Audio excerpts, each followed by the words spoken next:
Peggy 18.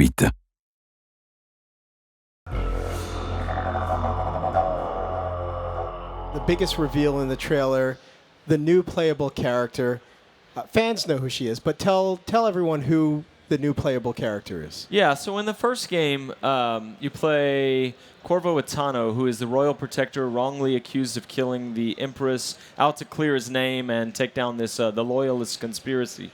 The entire time, there's a 10-year-old girl who the game sets up may or may not be your daughter, who is watching you. And if you play ghost-like and you don't kill anyone and you're very stealthy, then she does drawings on the wall of her bedroom that present you as a father figure, and they're very calm. And if by contrast, if you murder everybody and you play very violent, she's got like black crayon and she's doing these monstrous drawings. You're affecting her. And we've had so many players come to Raph or come to me or come to someone on the team and say like, wow, that moment where I walked into her room and I saw that drawing on the wall and I realized like an impressionistic child is watching how I handle the situation, and I changed my play style because of that.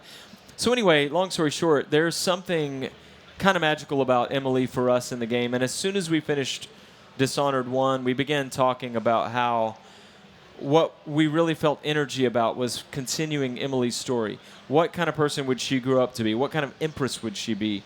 And as you find out in the game, what kind of outlaw would she be? Right. Speaking of growing up, she's clearly not the same age she was when we last saw her. How old is she now? Yeah, the once 10-year-old girl is now the 25-year-old woman. She's been through 15 years of history since the last game and the events of Dishonored 2. What else can you tell us about the person that she's become and grown from since being in the original game and being such a little girl to being the beautiful young woman she is now? Well, it's, we talked a lot about what she would be like as a person because she was born the daughter of the Empress, very privileged life, living in Dunwall Tower, royalty, best education, all of that.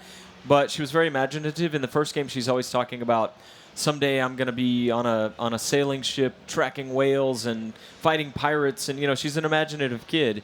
But then this terrible thing happens where there's a political assassination. Her mother's killed in front of her.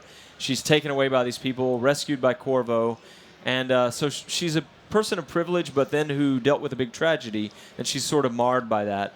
And then she spends the next 15 years raised and educated by Corvo Attano. And so that's kind of, she's a hybrid of those things.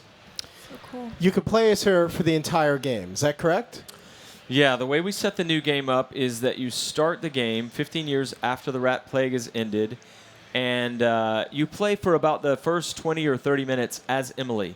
You get to kind of see a day in her life, and you get to see Corvo for the first time as a character moving around in the world. And then there's a dramatic, pivotal event that happens, and from that point, you choose to finish the game as either Emily or pick it up as Corvo. And for the rest of the game, you're either Emily, Kaldwin, or you're Corvo Attano. You saw that in the trailer that they introduced some new powers.